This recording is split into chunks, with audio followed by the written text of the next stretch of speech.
Hello guys, कैसे हैं आप सब। आई होप कि आप सब बिल्कुल ठीक होंगे एंड सेफ होंगे। तो चलिए हम अपनी स्टोरी को स्टार्ट करते हैं। विंग वहाँ से शुयांग की बातों पर गुस्सा होकर जाने लगता है। तभी शुयांग विंग का हाथ पकड़कर उसे खींच लेता है और उससे कहता है, मैं तुम्हें ये चेक दे रहा हूँ, इस पर जितना चाहे उतना अमाउंट भर सकते हो। वैसे भी तुम जितने चाहे उतने पैसे कमा सकते हो मेरे साथ काम करके। सोच लो, इतना अच्छा मौका और ऑफ़र तुम्हें दोबारा कभी नहीं मिलेगा। और यहाँ से अगर जाओगे रिजेक्ट होकर तो तुम्हें कहीं और जॉब भी नहीं मिलेगी। वीइंग गुस्से से शुयांग की तरफ देखता है और कहता है, मुझे अगर जॉब नहीं मिलेगी तो ना सही, मुझे कोई फ़र्क नहीं पड़ता, पर तुम जैसे घटिया इंसान के साथ तो मैं कभी काम नहीं करूँगा। वीइंग शुयांग को देखते हुए उससे कह रहा था। अब वीइंग को शुयांग पर इतना गुस्सा आ गया था कि वीइंग ने शुयांग के फेस पर एक स्लैप किया, जिस स्लैप की वजह से शुयांग का फेस पूरी तरह से रेड हो गया था। वीइंग को नहीं पता था कि दो लोग आराम से बैठकर उसे ही देख रहे हैं। जब से वीइंग उस रूम में एंटर हुआ था तब से दो लोग अपने लैपटॉप की स्क्रीन पर वीइंग और शुयांग के बीच की बातें देख रहे थे। जैसे ही शुयांग के फेस पर थप्पड़ पड़ा, शुयांग बैठ गया और उस रूम से वो दो लोग बाहर निकल कर आ गए। ये थे लैन वांगजी और लैन शिचैन। शिचैनगा को वीइंग का स्टाइल और उसका ये तरीका बहुत पसंद आया। वांगजी बहुत शॉक्ड में था, पहली बार किसी ने शुयांग जैसे पावरफुल पर्सन को थप्पड़ मारने की हिम्मत की थी। इस वजह से उसे वीइंग बहुत पसंद आया। वांग जी और लैन चचैन वहीं खड़े थे। वीइंग गुस्से में शुयांग की तरफ अभी भी देख रहा था और वो शुयांग से कहता है, तुम्हें क्या लगता है मैं बेकाबू हूँ? और मुझे इस बात की ज़रा भी परवाह नहीं है कि मुझे यहाँ जॉब नहीं मिलेगी तो मेरा क्या होगा। मैं सड़क पर एक फूड स्टॉल लगाकर भी अपना काम चला लूँगा। मैं किसी होटल में वेटर का जॉब कर लूँगा। मैं अपने गांव वापस चला जाऊँगा। लेकिन मैं तुम जैसे घटिया इंसान के साथ कभी भी ये घटिया हरकतें नहीं करूँगा। तुम इतने गिरे हुए और घटिया इंसान हो, मैंने सोचा नहीं था।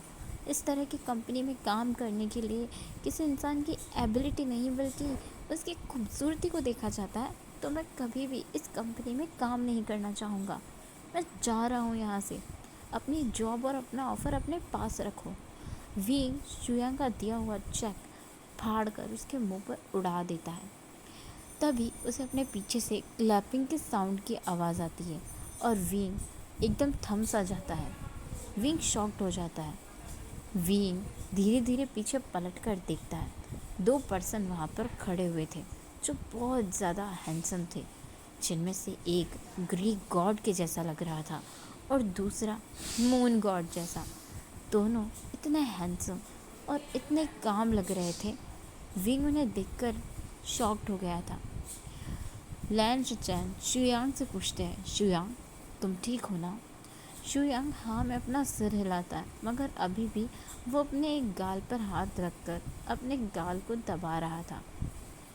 शुयांग को अपने चीक्स पर बहुत तेज़ सेंसेशन फील हो रही थी। उसका पूरा जबड़ा हिल गया था, उसे इतना ज़ोर से थप्पड़ पड़ा था। और ये शब्द शुयांग लैन चचन को बता रहा था, जिसे सुनकर वांगजी का मुंह खुला का खुला रह गया था और लैन चचन मुस्कुरा रहे थे। वांगजी वीइंग को देख रहा था, जो सब लोगों की तरफ देख रहा था, कभी शुयांग को, कभी वांगजी और लैन चचान को। अब लैन चचान मुस्कुराते हुए अपना हाथ आगे बढ़ाते हैं और विंग से कहते हैं, हेलो, मेरा नाम लैन चचान है और ये मेरा ब्रदर लैन वांगजी। आपको इस कंपनी में इंटरव्यू देने के लिए बुलाया गया था। सॉरी, हमारी वजह से आपको इस तरीके से परेशान होना पड़ा, पर यही आपका इंटरव्यू था, लास्ट टेस्ट, जिसे अब तक कोई पास नहीं कर पाया था, बट आपने कर लिया। तभी शुयांग आगे आते हुए कहता है, सॉरी यार, तुम्हारा हाथ तो हथौड़ा है, बहुत ज़ोर से थप्पड़ मारा है तुमने मुझे, मेरा पूरा जबड़ा हिल गया है।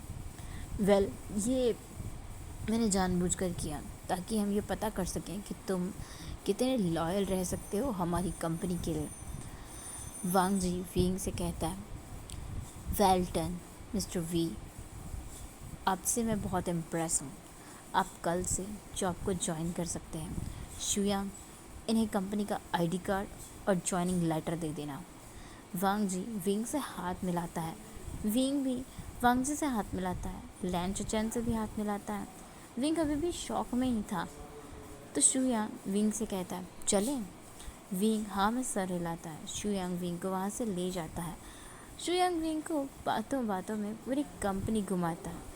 विंग जिसे शुयांग पहले बिल्कुल भी अच्छा नहीं लग रहा था, अब शुयांग के साथ बातें करते करते विंग को समझ आ रहा था कि वो एक अच्छा दोस्त है। शुयांग विंग को रिसेप्शनिस्ट के पास लाता है और उसके लिए एक आईडी इशू करवाता है। फिर विंग के फिंगरप्रिंट से ऑफिस के सारे लॉक्स को कनेक्ट कर देता है ताकि विंग कभी भी कहीं भी ऑफिस में फ्रीली आ जा सके। विंग वांग जी का पीए बनने वाला था, इसलिए उसके फिंगरप्रिंट्स ऑफिस के हर लॉक पर होना ज़रूरी थे। उसके बाद शुयांग विंग को ज्वाइनिंग लेटर देता है और उसे ऑफिस के बाहर छोड़कर वापस आता है। यहाँ हमें दिखाया जाता है फ्लैशबैक में जब विंग ऑफिस आया था तब से लेकर उसके इंटरव्यू पास करने तक लैन चैन और वांग जी उसे अपने लैपटॉप की स्क्रीन पर देख रहे थे। ये सारा प्लान वांग जी का ही था।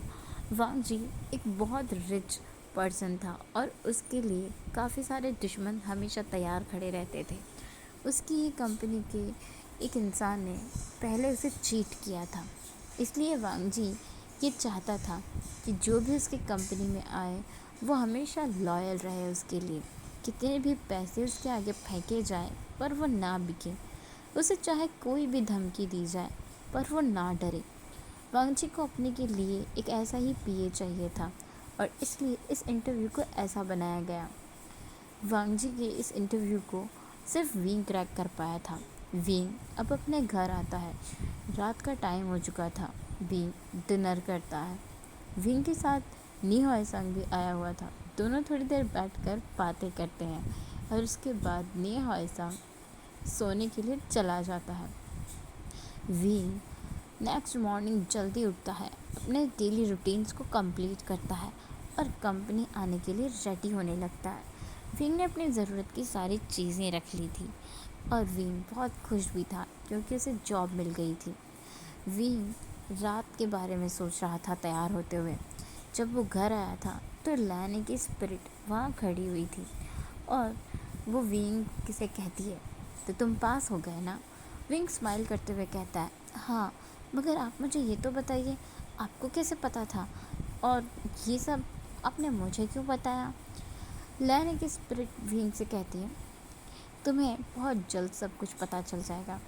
बस अभी के लिए ऑल द बेस्ट। अपना ध्यान रखना और मन लगा के अपना काम करना और हाँ, मेरे वांग जी को प्रोटेक्ट करना। सो गाइस, आज वो लैनी थी जिसकी वजह से विंग इंटरव्यू पास कर पाया था।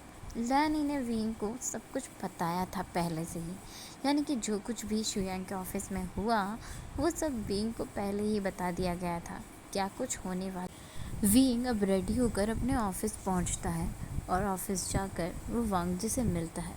विंग वांग जी को रिपोर्ट करता है और उसके बाद अपने काम पर लग जाता है। विंग के पास करने के लिए बहुत ज़्यादा काम था। विंग अपने काम को काफ़ी अच्छे से कर रहा था। विंग को काम करते करते काफ़ी देर हो गई थी। वांग जी विंग को काम करते हुए देख रहा था चुप चुप कर और विंग को ये समझ भी आ रहा था। हे गाइस, आज के लिए बस इतना ही। हम मिलेंगे नेक्स्ट पार्ट में। तब तक के लिए आपको वीडियो कैसा लगा प्लीज़ कमेंट करके ज़रूर बताना। Thank you for watching. Bye bye.